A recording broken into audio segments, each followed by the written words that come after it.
Hey there, it's your boy Foxy, back for more relationship stories.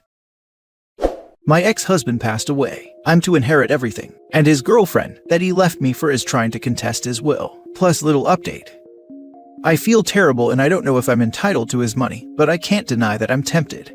Not only because it was his wish, but also because I don't want to say no to this amount of money, around 1.3 million euros. My ex-husband, male 48, came to me, female 44, one day and told me that he was leaving me. This was about 8 years ago, and I was 4 months pregnant with our first child. I can't describe the hurt and confusion I was feeling. He didn't even give me any reason. I thought we were soulmates, and we were married for 10 years. I didn't see it coming at all. I tried to reason with him, but he was decided and he moved out within a week. A week later, his lawyer sent me a letter to move from the apartment. I found out a couple of weeks later that he had met someone, female 33, and that's why he was divorcing me and buying me out of our apartment. He never spoke to me until I had a late miscarriage 2 months after, not blaming him. He texted me that he wanted to see me and talk. I didn't reply. He tried to reach out a few times more, but I never answered him. When I met my current husband, male 42, he stopped trying to contact me. Now I'm happily married with 2 children, female 5 and male 3. About 6 months ago, I heard that he was terminally ill. I felt sad for him, of course, but I refused to go and see him as his last wish. This haunts me now that I know what he's done. His parents tried to get me to visit him, but I refused. What do you say to someone who hurt you this bad after all these years? Does him dying make it less hurtful? Does it make me forget my resentment? I didn't want to find out. Now his will stated that I'm getting the majority of his estate. His parents get a generous amount for their retirement, and his nephew gets money for college. But other than that, I get everything else including the apartment. He had a letter where he told me he was sorry about everything. He never stopped loving or thinking of me. In his mind, I was still his wife. He never got over the loss of our baby and felt responsible for it. He seemed really remorseful and he seemed to have followed my life closely. He knew who my husband was, my children, their names, my current job. I appreciate the letter, but it made me feel so guilty that I didn't give him his last wish. My ex-in-laws are now asking me to be fair and share the inheritance with his girlfriend, or she would be on the street. Since she met him, she had dropped college and never worked a day in her life, and she has nothing to her name. The girlfriend is threatening to contest the will, says that I have used and mistreated him and his trust, that I have manipulated him to give me everything, and that she won't leave her home. I don't know what to do. I don't feel that she's entitled to my money. And even if her existence doesn't hurt me anymore, I still hate her.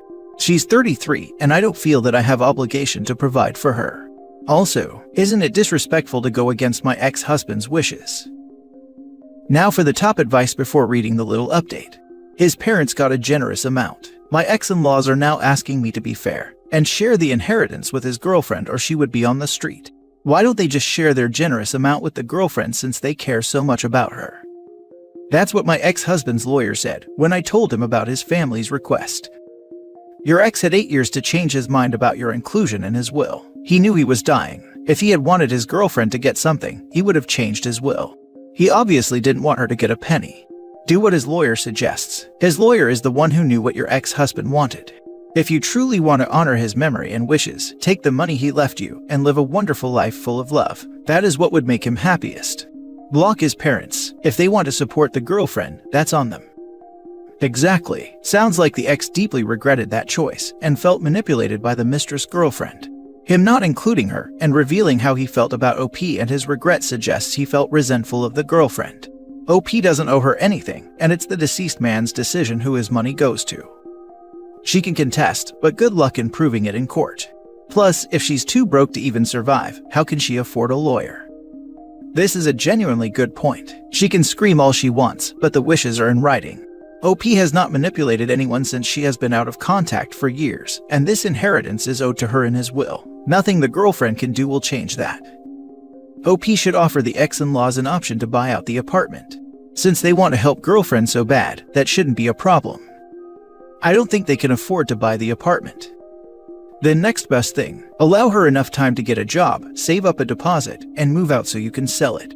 About 6 months seems fair if you can swing it. This is her problem, not yours. She can find a job and a place to rent. Or I don't know, find someone else's home to wreck and live off that guy, since that's her thing. Either way, she's got a GTFO of your apartment. There is a comment somewhere here that the OP was told by her ex's lawyer that the ex prepaid for a 1-year lease on another apartment for the girlfriend, and she was not allowed access to the old apartment in case she stole items from there or damaged it. Obviously, the ex knew the girlfriend was a gold digger. Edit/update. You guys have given me a lot to think about, and I thank every one of you. Many have asked me if I was doing this because I hated the girlfriend because of our past, and if that hatred has clouded my judgment. Thank you for giving me this to think about. I instead asked myself if the girlfriend wasn't the one I had a history with, if it was just a random innocent woman he met later. Would I feel that she's entitled to the money he left me? My answer was still no, so now I'm pretty sure of my decision. I'm happy that it wasn't based on hate or resentment as I originally thought and felt guilty about. I believe whatever he's left me for whatever reason is mine, and therefore nobody is entitled to it. Thank you so much for helping me reach this conclusion. Next story. Wife was leaving me for someone else and he just died. Back in March, I, 33 male, found out my wife, 30 female, was having an affair after 15 years of being together. Completely broke my heart. I wanted a divorce originally, but opted to see if we could work on things. Our version of work on things is always to move past things and pretend they never happened. Obviously not healthy, and I wish looking back we did something differently. Couples therapy, communicate better, and so on. From March to August, things were okay. We pretended like it never happened, and since we never truly dealt with it, you could tell things were off, even though we continued to put a smile on our faces. In August, she admitted that she still had feelings for this other guy. August to December, we continued to live together, but we were growing apart. She was texting the other guy, though claiming that she was not. She wanted a divorce, but I was not ready to want that, though deep down I knew that there was no way our relationship could ever return to normal. I was holding out for how things were in the past. She was prepared to begin moving on with her life, but also was trying to be there for me as I grieved, which in hindsight probably gave me some false hope. I had finally come to grips with things over the past 2 weeks. A lot of therapy and talking to friends got me to a point where, though I didn't want to lose my best friend, I understood it had to be over for everyone's sake. My wife was planning on moving forward with the guy she had the affair with. He lived out of state, but he eventually intended to move here so that they could be together. I knew it would be a tough transition for me, but I was slowly ready to do it and began working on bettering myself for my future. Job promotion, therapy, lost 25 pounds, quitting alcohol, and getting a gym membership, etc. The other day, I found out he unexpectedly passed away. I had always hoped that they would not remain together out of pure selfish spite, but now seeing how broken my soon-to-be ex-wife is, I am completely devastated for her. I'm devastated that my marriage is over, but also devastated that her whole life is forever changed. I'm devastated that a person lost his life at a young age, regardless that he had a hand in my marriage ending. No one deserves that to happen. And as much as I wanted to hate this guy, he did seem like a good person otherwise, as crazy as that sounds. I can't even come to grips that this has happened to me, to her, to this guy. It feels like no one is winning or coming out better in the end here. It seems like nothing but sadness for everyone involved. I've tried talking to friends and my therapist, but I can't make sense of any of this anymore. People have told me I should cut off my ex and let her grieve, but she's been my closest friend for a decade and a half. Regardless of our marriage ending, I can't imagine not being there for her. I was finally getting to a place where I could see some sort of light at the end of the tunnel of my marriage being over, but now I just see a long road of everyone grieving for so many reasons, and everyone being changed forever, probably in a negative way, because of this. Edit, I just want to add, for those that are stating I should still move forward with the divorce, you can be sure that my intention is to do just that. I am not looking at this as an opportunity to be her second choice now. Edit 2, for those asking how he died, I would prefer to not go into details out of respect for any family or friend of his that may also be on Reddit, so as to not give away anyone's identity. You're suffering from ambiguous loss, I encourage you to explore this concept. While your ex-wife is suffering from actual loss, you're mourning someone who is still very much with us, and she isn't mourning you.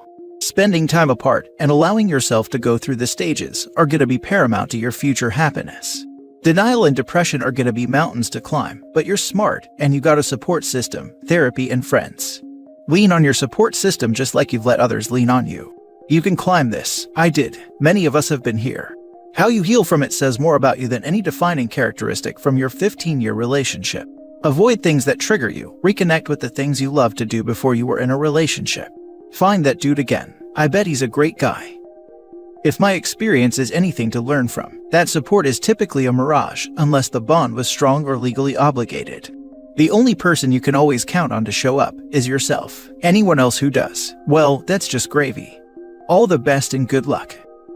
Continue with the divorce. Don't settle for being second best. That guy may be gone, but there are plenty of others out there, and if she cheated once, she'll do it again. This grief doesn't suddenly make a bad person a good person. You keep saying best friend, but best friends don't betray each other.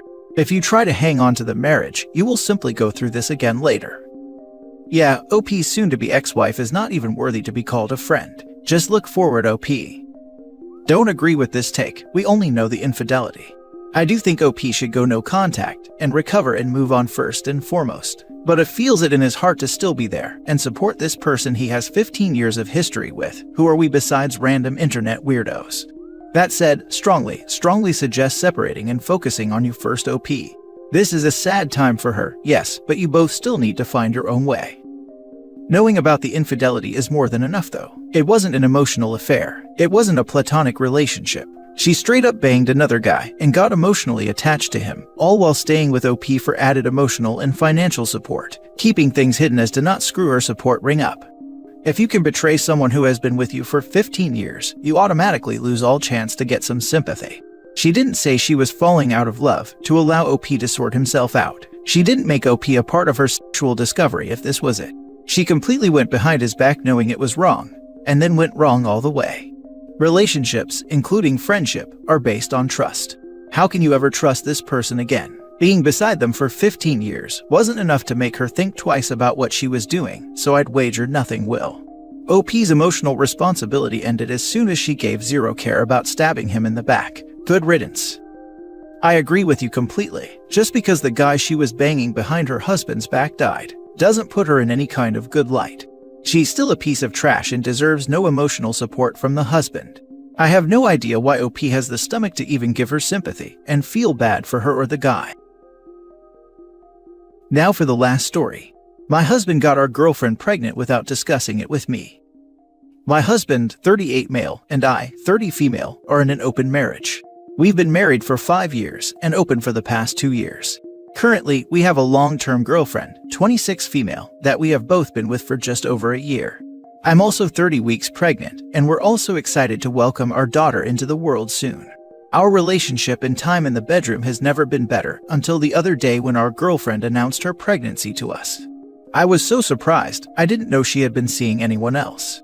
After I congratulated her, I asked who was the father, and she said that my husband was. This was something that we never talked about at all, so I politely asked her to leave while I discussed this with my husband. Apparently, her seeing me pregnant and so excited convinced her that she was ready for motherhood herself, and she told my husband that she would be stopping her birth control. My husband never told this to me, and neither did our girlfriend. So, the entire time we've been together for the past few months, they were having completely unprotected sessions without my knowledge, which was not part of our arrangement. I'm still his wife and she's just our girlfriend. I feel so betrayed by my husband to go behind my back like that. They don't understand why I'm mad, they think that I should be happy. I was aware that my husband has a breeding fetish. So do I, but this is much different than just role-playing situations, and they don't seem to understand that. I don't know how else to express to them how disrespectful that was to me. Edit, we had a written agreement that birth control is to be used with our partners. We even discussed in that same written agreement that any pregnancies would not continue if it were to fail, but this was intentional and non-consensual. Now for OP's trashing. Hope you both have a child support fetish. You made me laugh too hard and my cat woke up. 3 hours later, somewhere else in the world, another cat named Dolly has been rudely awakened by my laughter. Off to go soothe her with some temptations now. I'm still his wife and she's just our girlfriend. I have some unpleasant news for you. Right, she's just our girlfriend. I'm pregnant and I know my husband has a breeding fetish. We are polyamorous and have regular unprotected activities. But how could I have seen this coming? They're a bunch of morons. Good Lord, they're producing more morons. Sweet Jesus, when I think my life is in a mess, I come here to comfort myself. My depression about my life has been cured today after reading this. I know the feeling. When you read something like this, you realize that you actually don't have any significant problems.